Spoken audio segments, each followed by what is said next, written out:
Сәлеметсіздер ме, құрметті оқушылар? Бүгінгі 3-ші сабағымыздың тақырыбы жанды табиғат туралы не білетінді еске түсіремін. Мәтінге тән белгілерді есімізге түсірейік. Мәтіндегі сөйлемдер мағыналық жағынан өзара байланысты болып келеді. Мәтінде белгілі бір ой болады, мәтінге ат қоюға болады.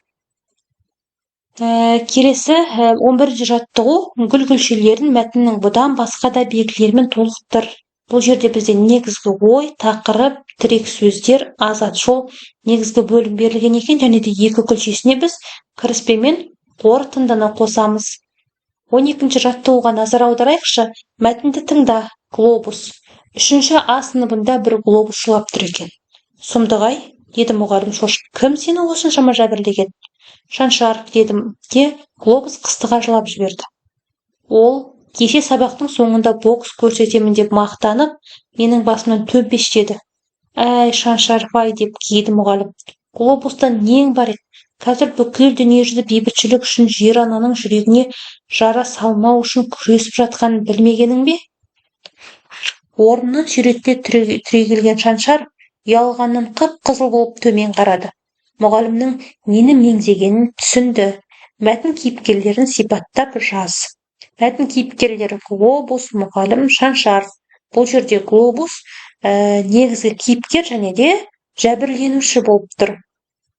Ал мұғалім болған осы жағдаятты шешуші рөлінде көрсетілген.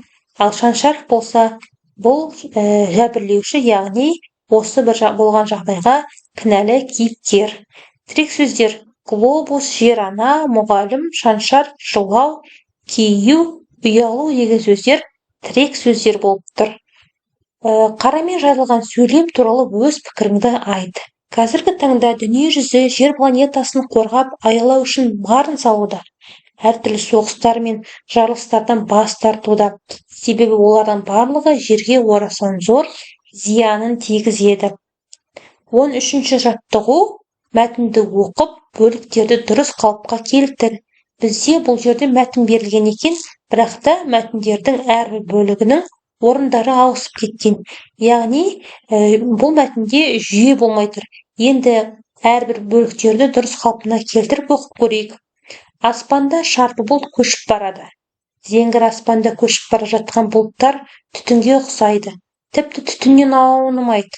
Айым аспанға қарады. Үлкен кісі де көк жүзіне назар салды. Әже, аспанға кім түтін жіберді?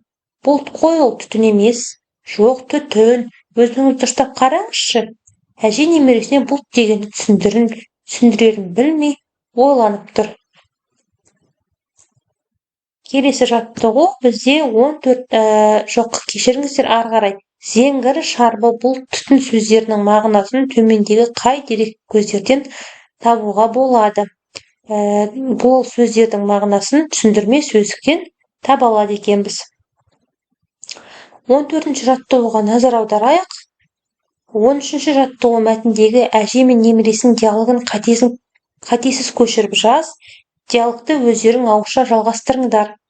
Енді біздер диалог барысында әжесі немересіне бұл деген сөзді не деп түсіндірерін білмей ойланып қалған болатын. Ал енді осыны ары қарай жалғастырайық.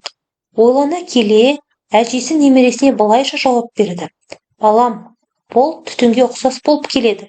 Бірақ ол ұсақ су тамшыларынан тұрады. Ал түтін оттан шығып, ауаға сіңіп кетеді. Көкте қалықтап тұрмайды. Енді түсіндім, әже. Осылайша диалог аяқталады. Құрметті оқушылар, осымен біздің бүгінгі сабағымыз аяқталды. Келесі сабақта жолыққанша аман сау болыңыздар.